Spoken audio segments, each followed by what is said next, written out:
I always get excited when someone hands me a microphone, and Ben just left, but oh my gosh. Talk about bringing it. Serial entrepreneur, genius, creative person. I'm stunned. Also, I worked at Disney for 15 years, and I worked in corporate brand management. So his last story about how fast they launched that shocks me. So, props to the camp team. Hi, Brian. Hi, Jill. Do I have to have this? I really like it. I'm keeping it. Check, check.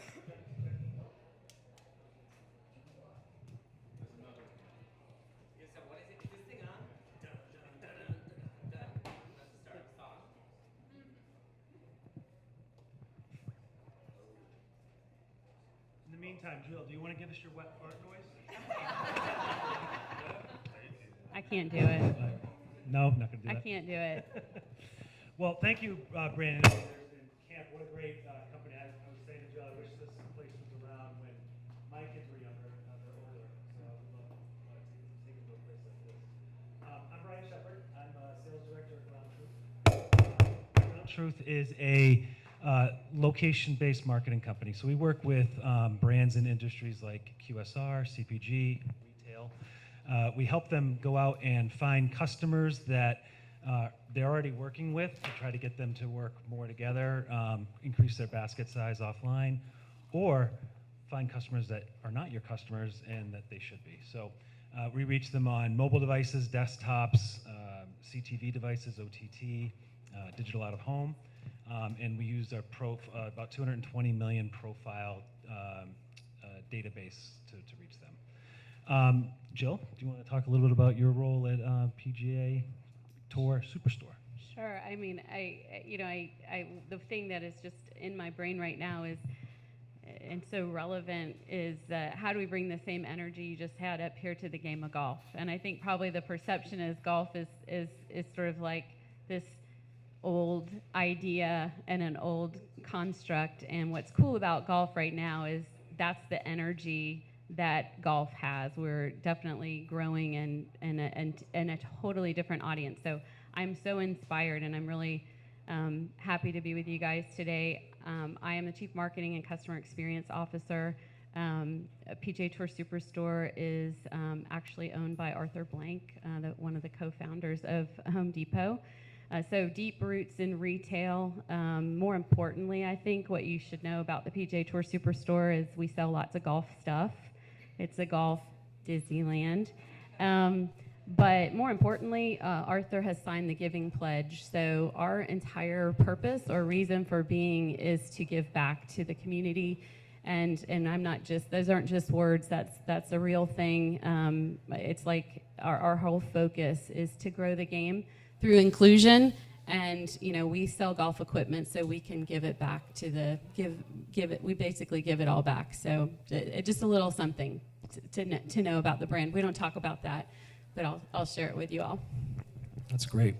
Obviously, I don't think any discussion can happen without sort of revisiting what we went through the last 3 years. I know that we'll eventually get to a time we don't want to talk about COVID, we don't want to talk about pandemics, but as it relates to what you've done, we were talking, you actually started your role in December 2019, which really was a month before the S hit the fan. And so what you walked into, you had a plan, and the world changed and you had to pivot. So I was hoping you could kind of give us a glimpse on what that was like and what you did, and how your job changed from what you thought was going to happen when you walked in December. Yeah, so I'm a lifelong fan of golf. Are there any golfers? Any golfers? Oh, that's more than I thought. Oh, thanks, Amanda. Anybody been to the PGA Tour Superstore? Oh, cool. Awesome. Great. We have 54 locations, so there's still a lot of markets that we aren't in yet, so that's pretty exciting. I came to the PGA Tour Superstore at the end of 2019. I thought, I spent the majority of my career, 15 years at Disney, and the rest in QSR and food service. So very, high energy, constantly changing. And I thought, well, this will be nice. It's golf. It'll be like quiet and everybody's calm. And Yeah, like I like the outfits are cute, so that'll be awesome. And then COVID happened, and very similarly, we actually closed our stores also on March 15th, so that date resonates with me. And I was brand new. I was the last hire, so of course, personally, I was going, "Wow, what's gonna happen to me personally?" But more importantly, once you got through that sort of selfish moment, it was, "What's my job now?" And at first, it was like, how do I modernize this marketing organization? And I could go on and on about what I found at the PGA Tour Superstore when I got there, which was not a very sophisticated marketing organization. In fact, we only had one marketing person, which I thought was interesting. And that person had a really strong media background, but his task was basically all things marketing. And no digital, no data. There wasn't anything like that. No personalization, no loyalty, nothing like that. So I was like, well, this is going to be fun because that's what we'll do. Then COVID happened. We closed the stores and very quickly pivoted to our job is now we're fans serving fans. We have to entertain. We didn't know the future of live golf. We didn't know when our stores would reopen. So we just kind of it was that one moment. I always say marketers' task is we have to know the past, present, and the future. And it was for the first time, for me personally, I just focused on the now. And I thought every day, what can we do to entertain our fans? And so we just really focused on content. And then once we started opening the stores again, it was a whirlwind. So I'll stop with that part of the story, but it hasn't stopped since. I'll just tell you that. It was very challenging. I think when we talked, I admitted to you, I've golfed maybe 5 times, all against my will. You're a pickleball world champion. I do love pickleball, I guess. Any pickleball players out there? I highly recommend it. In fact, fastest growing sport. you sell pickleball. We do. I noticed on the Yes. on the golf site. But yeah, I am not necessarily a golfer. However, I've noticed the game has changed. So from when I was a kid, felt like it was very stuffy. I couldn't afford to go. When I had young kids, my wife at the time would have killed me if I spent an entire Sunday golfing with my friends, drinking on the golf course. However, we have things like Topgolf now, and we have driving ranges are popping up all over the place. It's more acceptable now to go out for a round of 9 holes versus 18. I actually think the audience is getting younger. So we have frisbee golf. So the game of golf has really changed a lot. How does that present a challenge to you in trying to make sure you stay loyal to the golf loyalists, but also the new people coming on that maybe want a variety of things in the game of golf? Yeah, I mean, that's what we talk about every day. By the way, isn't that awesome? Is that not the Right. best piece of information ever? During COVID, I think the worst thing was this term we all learned called social distancing, which I think is at the root of a lot of challenges we have from a mental health perspective. What we all want is connection. So we used to say golf is about physical distancing, but socially connecting. And that was what was really cool during COVID is, the game of golf was flat for over 20 years. There had not been growth in the game since the late 90s when Tiger Woods really came on the scene of golf. That was the last sort of big surge in interest and in any type of, whether it was the retail or playing of golf. So, along comes COVID, and people were desperately looking for ways to connect and to get outside. And they discovered that golf is about mind, body, and spirit. And it isn't about, there was the belief at the, sort of that core audience, all they care about is game improvement. I just want to play my best. The new golf audience cares about connecting. They care about friendships. They care about spending time outside and quality time with their friends. And that's socially connecting with others. And they realize that golf is an amazing way to do that. You can get out. It's physically, you can, it challenges you in so many ways. And it's hard, there's no, I don't want to, say that, they realize it's not as hard as they thought. It's actually very hard, but it's still fun. And the rules have changed so much. I mean, I wore this shirt. It says golf, art, and hip hop on it.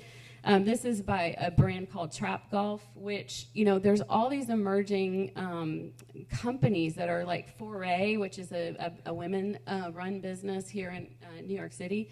There's all these cool emerging brands. There's all these new cool products that are really speaking to this new audience and saying it's not just about pushing a white ball down a green grass. It's about like the life lessons it teaches you. It's about how we connect with others. It's about just your own sort of personal journey with the game. So I love what's happening.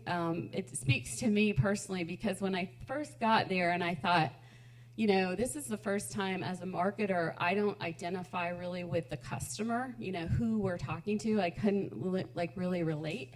And now I can. 1 out of 4 golfers right now are women, and that's the fastest part of golf is women in golf.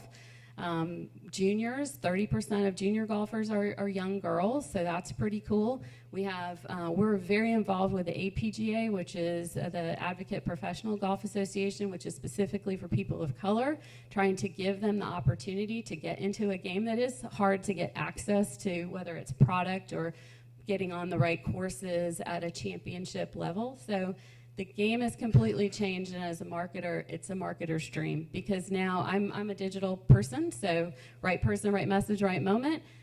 How do we get there? How do we carve out? We now have multiple segments that we're reaching, not one sort of persona. It's like audiences, and they have different purposes and reasons for being. So to me, I cannot imagine a funner time or place to be than in golf. I know that sounds crazy. Like that should be a quote, and somebody's like, "What the hell was she talking about?" But it's really cool. Like you brought up Topgolf. I think Topgolf has been a game changer for golf. Introducing people to a totally different way to play.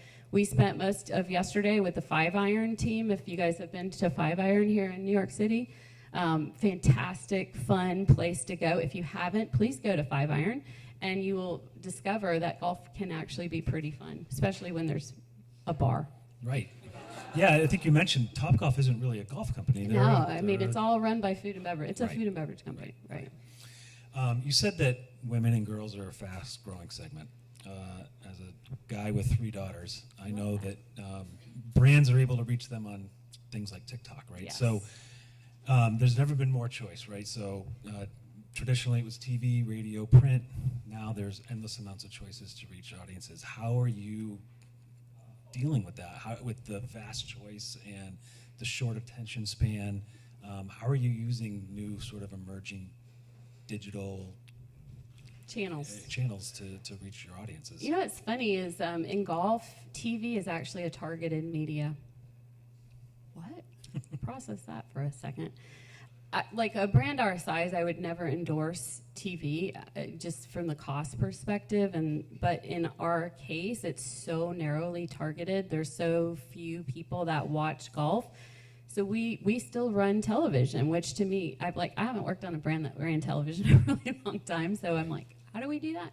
But it's kind of interesting. What it allows us to do is create content and have a budget for video, which, again, we're a relatively small company compared to some of the brands that are represented here.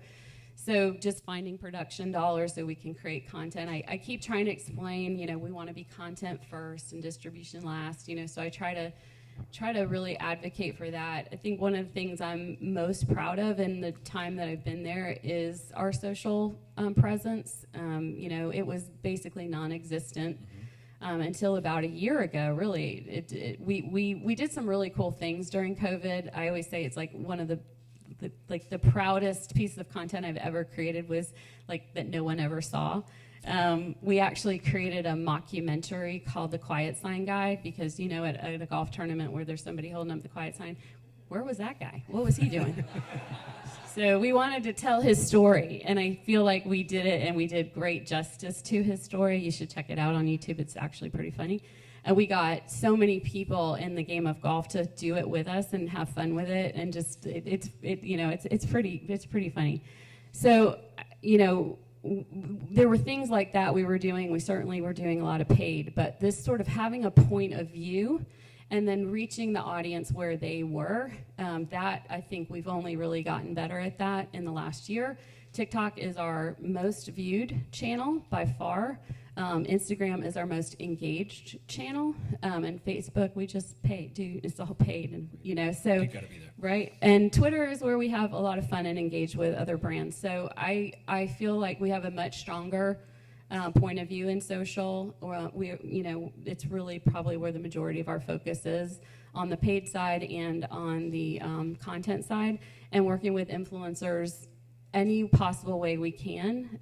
In golf, when you're, the way to reach this young emerging audience is completely different than the traditional audience that we've always had. I always go, I buy television for the core, and we do everything else for the emerging golfer. So all the digital, we do a lot of geo-targeted digital because we only have 54 stores, so we do very little national anything other than the TV. So,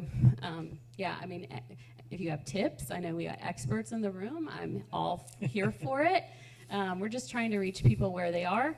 And in my mind, I feel like we're fans serving fans. So our job is to just deliver fun content. They'll buy the stuff. I'm not worried about the stuff. They'll buy the stuff, but I just want them to see us as a brand that is relevant and we get it. Got it. Sticking with the television thing for a second. Who's Nielsen running television? Am I the only one running television? Nielsen said in July that for the first time ever, more people are streaming content over a CTV or OTT device versus cable. Yes. I think a lot of that has to do with the fact that a lot of live sports are we only have baseball. Who's watching baseball? Or television shows aren't into they've done their May sweeps and the new shows start in September, so there's a little bit of a lull. But the trends are there, right? So, what do you think about streaming and the idea of it being a direct response medium, like we saw in the Super Bowl with the Coinbase QR code ad, right? So, do you see television sort of finally delivering on that promise of a direct response mechanism? Yeah, I am actually, like I said, probably one of the few people running a lot of, traditional television because of the Golf Channel.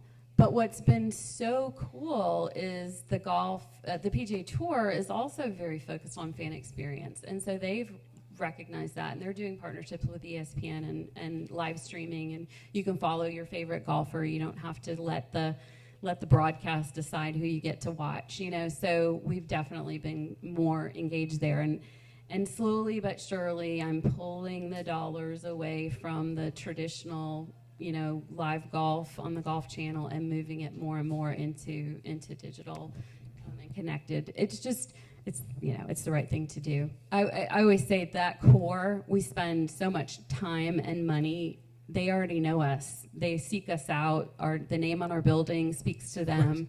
So I don't have to work. I don't want to say I don't have to work hard. We have to serve them expertly and have amazing experiences, and we have all the products they want. So we know that we're doing a good job with that audience. It's just this emerging audience that's the future of the game. So we have to reach them, and we can't take our TV spot and repurpose it into these streaming channels. We're trying to think about content in a totally different way. And honestly, we don't have it all figured out. So I'm not sitting up here well, let me tell you, and I've got it all. I don't. I literally don't. To me, we're in this so pivotal moment of truth to innovate and change the way this game is perceived, who plays it, how we reach them. And there aren't a lot of golf brands that know how to do this. So it's not, Amanda and I, our head of e-commerce is here with me, and we were talking about the fact that, I came from QSR or, there's so pure retail, there's so much great competition that it forces you to innovate and it forces you to figure these things out. Golf isn't one of those, it's just not one of those. Now, so I don't compare myself to other golf brands. We try to compare ourselves to these great retailers who many of are in the room. And until we're there, I'll never be satisfied. I will never sleep. Never. So there's a long way for us to go. So you said you've actually got a lot figured out, in my opinion, but you said there's things that you haven't. So is there something that hasn't worked the way that you kind of thought it should have worked? Because TikTok was successful, right? And you've talked a lot about things that are working, but what is something that hasn't worked that you're surprised hasn't, or what did you learn from that, and how are you going to implement that for the future? Yeah, I mean, I'm one of those people that feels like if you're not trying, if you're not innovating and trying new things, you just pack it up and go home. I'm just not. I'm always going to be trying stuff, and yeah, like the Quiet Sign guy. I mean, I spent almost $100,000 making that thing. And if anybody in my company knew, and if any of y'all rat me out, I think we had like 20,000 views, Yeah. That's not enough for that kind of content. So there's an example. I even like secretly put some money behind it, and I thought, well, we need more distribute. It just didn't land. But I know that was good content, and I know it was the right moment for that content, and so I'm totally good with it. Look, it's 3 years later. I'm still talking about it. Right, Something was exactly. good about it. But yeah, I'm going to take swings all the time. We will take swings. I mean, a lot of our digital internal transformation. I mean, I'm like, oh, we're gonna really be this like CRM forward customer data, and I'll build the robot. But we didn't have the foundation. So I've spent 18 months just trying to get the data structured and portable and accessible. Like, that's not fun or sexy. That's like doesn't help me reach the customer. It'll pay off in the long term, but that's a bummer, because I don't want to waste time doing that. I want to spend all our energy like reaching the customer. So not that it's a fail, but it's just a reality of a business that is small. I mean, just to put it in perspective for y'all, y'all, I'm from the South, okay? Good That's tell. actual word. You all. We have doubled in size in 18 months. We did more business in the first half of 2021 than we did in all of 2019. So we are growing at such a crazy rate, which means things happen that are bad. When there's the good that comes from it, but there's like, how do you keep up with that? How do you continue to run at that same pace that the business is pushing you to? And I have a marketing team now. I'm happy to say our marketing team is 25 people. But I'm also always justifying that. So we went from 1 to 25. That's a lot of people in a lot of short time. And I tried to build around the discipline of marketing and the disciplines within marketing. I have digital people, I have CRM people, I have content creators, I have a dedicated social person. What? And now I just have to, prove that matters, and we have to deliver results. And that, so it's not that we're failing, I just think we're running really fast. Right.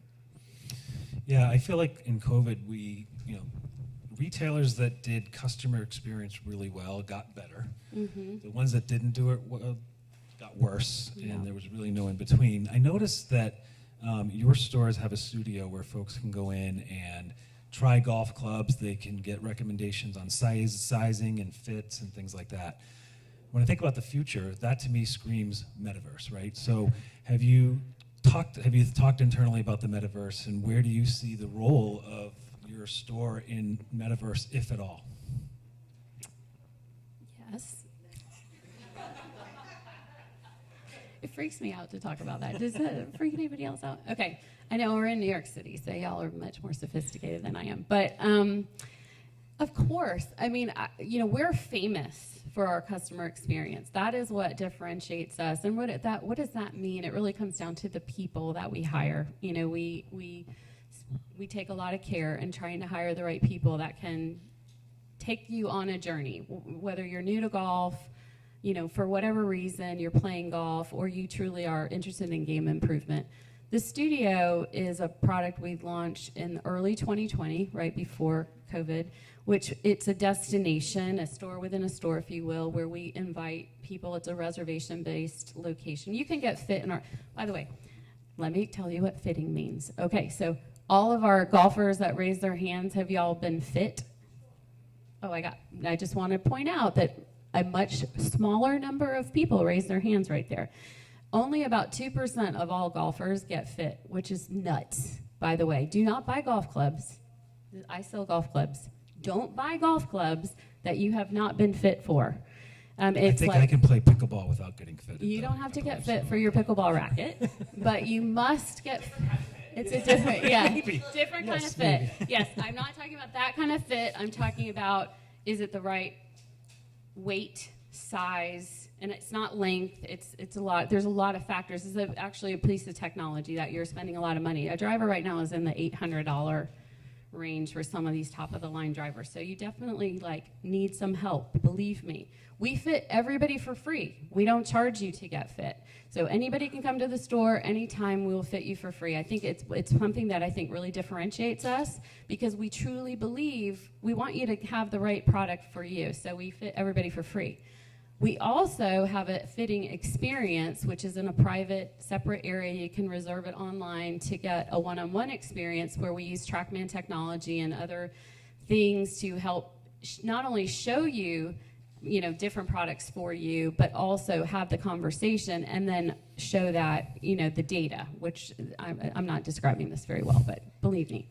So when you start thinking about the virtual version of that, it's so fascinating. We have to figure it out, obviously. And yes, if anybody is on their phone right now going, oh, PGA Tour Superstore, let me look at that website. I know it's terrible. I don't need your judgment. I know.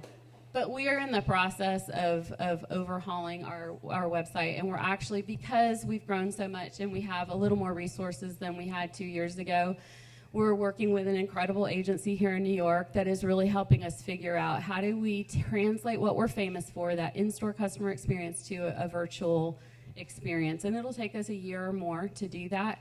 But we're so excited about the opportunity, and we want to be on the front end of that, so it'll set us up nicely for that metaverse world when we're all living in it. So website first, metaverse next. We'll start with the website. We'll do a little virtual reality on our website, and then we'll be ready to go. I know we're running against it. I got one last question. You're being told you have to delete all your apps on your phone except for 3. What Yes. 3 do you keep? I keep Instagram, Chase. Important to bank. Yeah, I have to have an Uber probably. Uber, okay. I know. Is it politically incorrect to go on to Uber? I am not the one to ask about. Okay, political I don't know. things. I don't know. We had a little conversation earlier, and maybe some of y'all can identify with this. I get asked probably every day, 5 times a day, why we don't have an app. And I always say we don't deserve one until we can make sure it's useful and it provides function that our customers will value. I'm not just trying to do things for doing its sake. And so until I could say the PGA Tour Superstore app would be one of those 3, or at least I'd have to think about it. We won't get there. But if we have a really cool mobile experience, maybe we won't ever need to get there. So anyways, thank you guys very, very much. Thank you so much.